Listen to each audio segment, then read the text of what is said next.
मला विचारायचं आहे, या देशामध्ये शेतकऱ्याला किंवा सामान्य नागरिकाला दुकानामध्ये एखादी वस्तू विकत घेताना त्याच्या भावाबद्दल आपण चौकशी करत नाही किंवा भांडू शकत नाही.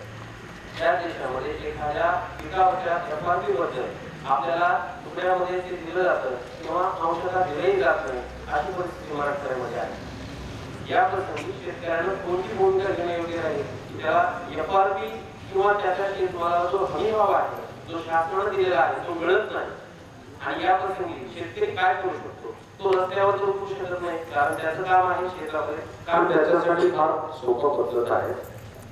शेतकऱ्यांमध्ये जर खरोखरच एकात्मकताचा निर्माण झाला आणि सगळे जे गावातले किंवा पंचक्रोशीतले शेतकरी एकत्र आले तर ते आपले चित्त आपल्या चित्ताने आपल्या विचाराने हे सगळं म्हणजे सरकारने सांगितलेला हमी भाव ते घेऊ शकतात. पण आपण एकत्र राहत नाही, त्याचा फायदा सगळे लोक उचलतात. म्हणून शेतकऱ्यांनी एकत्र राहायला पाहिजे.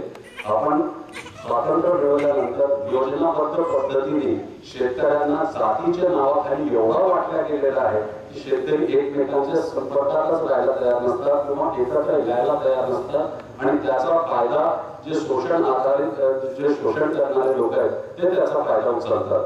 म्हणून जर शेतकऱ्यांना आपली दशा सुधारायची असेल आणि खरोखरचा हमीभाव जे सरकारने दिलेला आहे ते हमीभाव घ्यायचा असेल तर सगळ्यात पहिले जातीपातीच्या भेदापासून वर यायला पाहिजे आणि एकात्मकतेच्या सूत्रातून आणि ठामपणे एका चित्त प्रकाराने उभं राहायला पाहिजे. तर तुम्ही जर एकत्र राहिले तर तुम्हाला कोणी घडवू शकत नाही आणि जर तुम्ही वेगळे राहिले तर ते तुमचा दिवा कोणी भिजवल्याशिवाय राहू शकत नाही. आपली संस्कृती ही दीपावलीची संस्कृती आहे. सगळे पंक्ती एका रांगेत जळतात आणि त्यामुळे जी आहे संस्कृतीमध्ये उजळ आपल्याला अमावास्याच्या रात्रीला पण दिसतो. पण त्याच दिव्याला एकट्या दिव्याला तुम्ही ठेवून द्या, तो फडफडून आणि तिथेच तो भिजून जाईल, अंधार परत होऊन जाणार.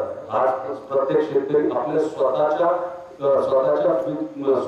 कुटुंबाचं आणि मात्र आपले स्वतःच्या उत्पन्नाचं साधन बघून आणि गप्प राहतो. पण एकत्र येण्याचं कार्य जे आहे किंवा जे सामूहिक पद्धतीने प्रतिक्रिया असेल किंवा विरोध असेल किंवा प्रतिकार असेल ही शक्ती आपल्या शेतकऱ्यांनी स्वतःहून सोडून दिलेली आहे आणि ते जातीच्या नावाखाली सोडल्यामुळे आज आपले हे सगळे प्रश्न निर्माण झालेले.